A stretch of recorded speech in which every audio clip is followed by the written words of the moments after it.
Hi, I'm Mike Maloney with Jeff Clark. Jeff, how are you doing?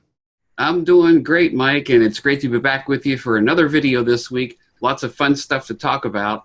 And so Yep. let me just jump right in.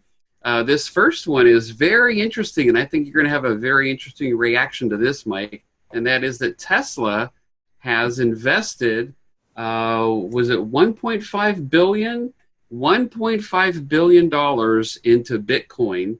They also said that they're eventually going to set this up so they can accept Bitcoin as payment when you buy your new Tesla.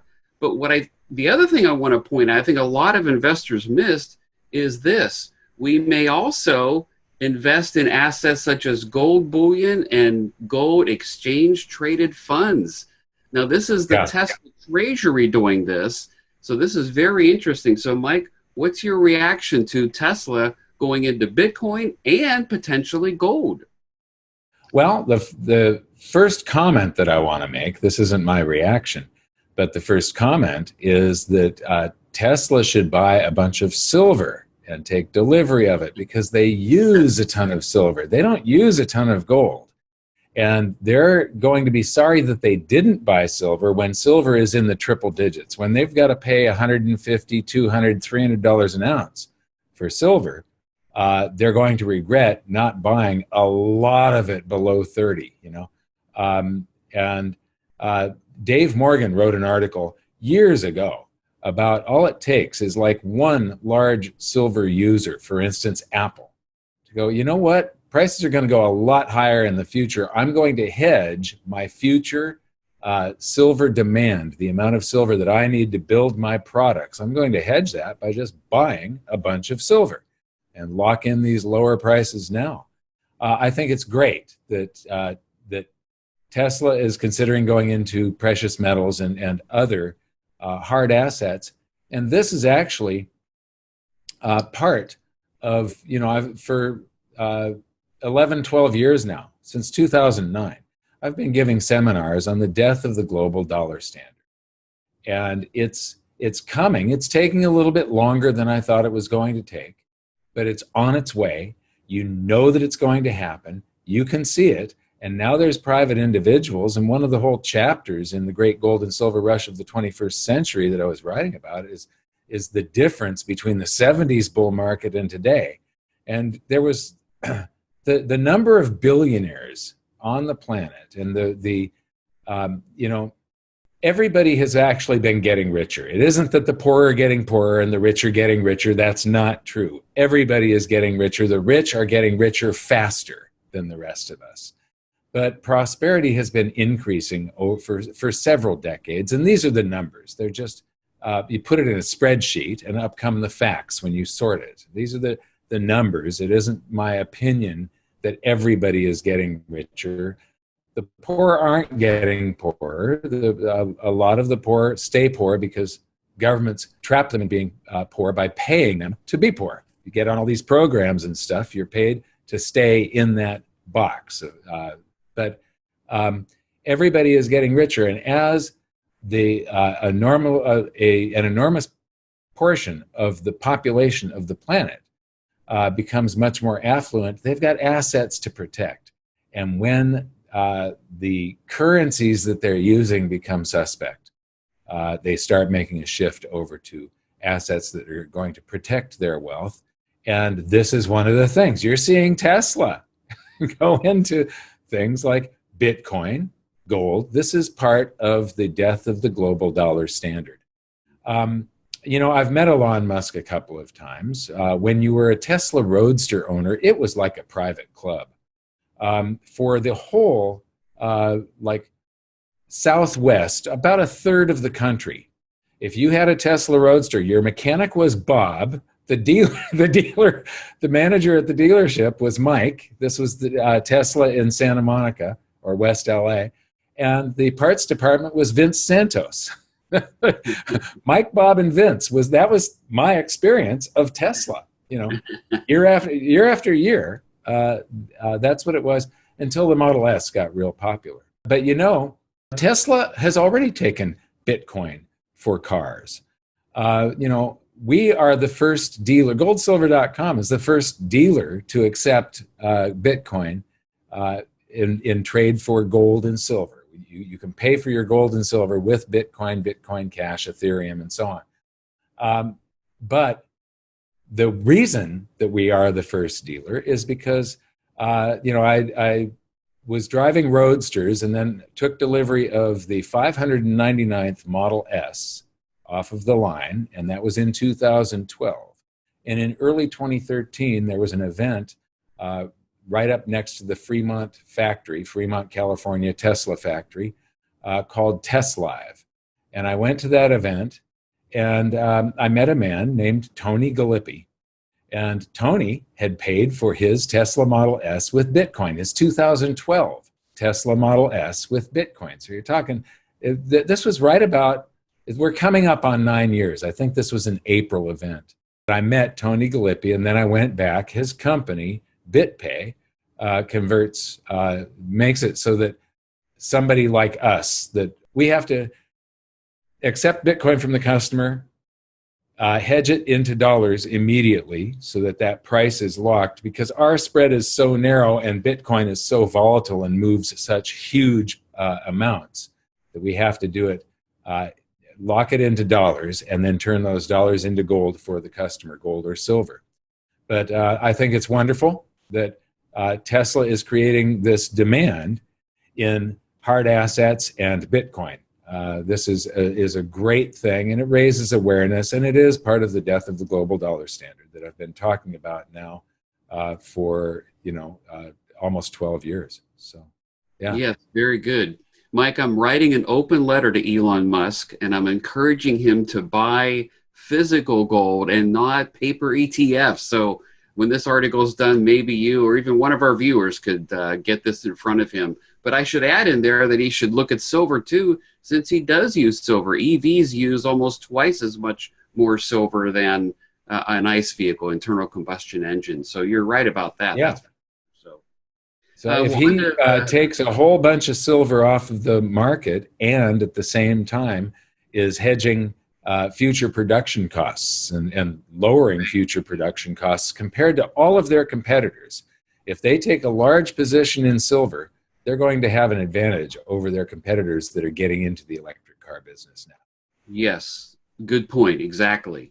Okay, Mike, on to tweet of the day. This is from TF Metal's Craig Hemke, and he says here in this tweet, same different day, the New York Stock Exchange opens and within a few minutes, COMEX, gold and silver get pounded regardless of any movement in dollar or bonds. So he's kind of referring to the manipulation here and keeping the price of gold and silver down. So, Mike, what's your reaction to Craig's tweet there? Well, I've got comments and reactions. The comment is that because of this silver short squeeze, the amount of silver that was available on the London Exchange got down to just 13% of all the metals that are on the London Exchange, only 13%. So 87% was in all of these ETFs and the other places caused by this silver short squeeze. Now, for the price to be where it is still, this just shows the blatant manipulation that there's this enormous demand happening. A whole bunch more buyers than sellers, but the price isn't going up right now. But we're getting close to the point where this short squeeze can cause them problems and cause a failure to deliver on the commodities exchanges and these ETFs. And what people need to do is start taking delivery. So if you bought SLV or some other ETF or ETP, exchange traded product, take delivery of a 1,000-ounce bar. Just start taking those bars out of the vaults so that they can't double count them. Another thing that's interesting is a whole lot of this new supply is not in the major custodians of the exchange traded funds.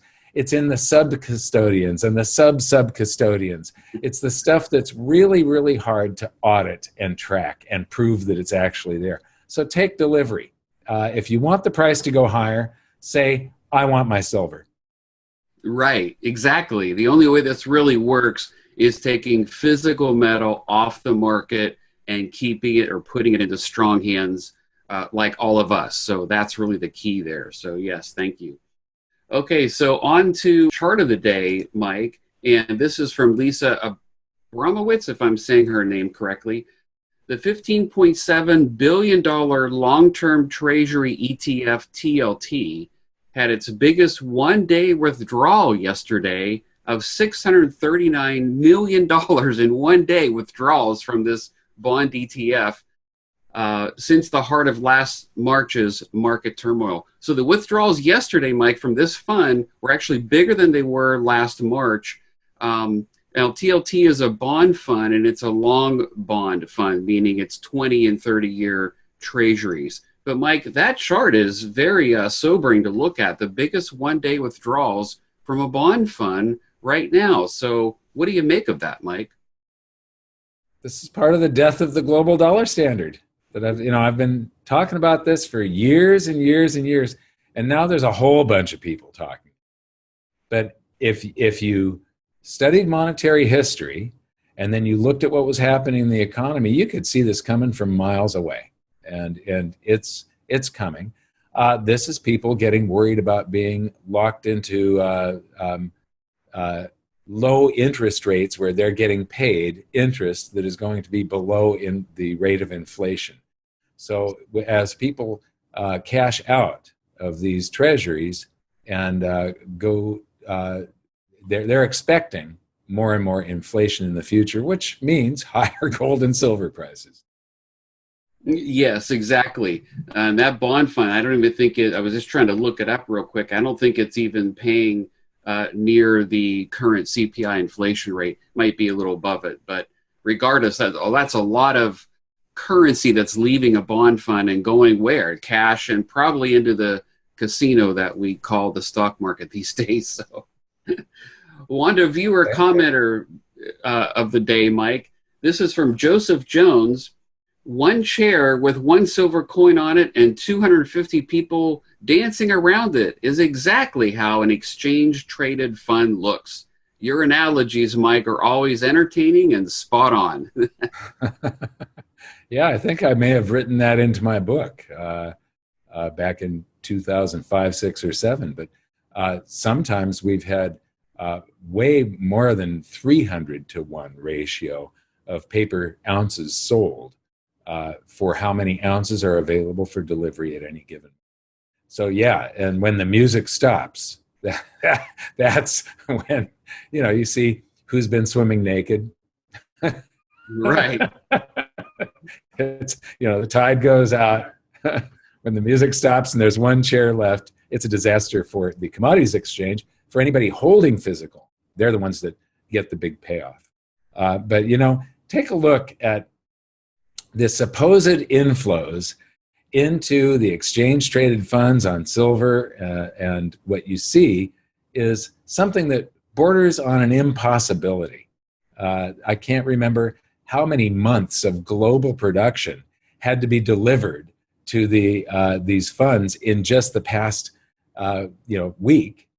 But it's the price not going up right now, being in a range, is just absolute absurdity. We should be way up above $30 at this point with the amount of demand compared to how much supply there is.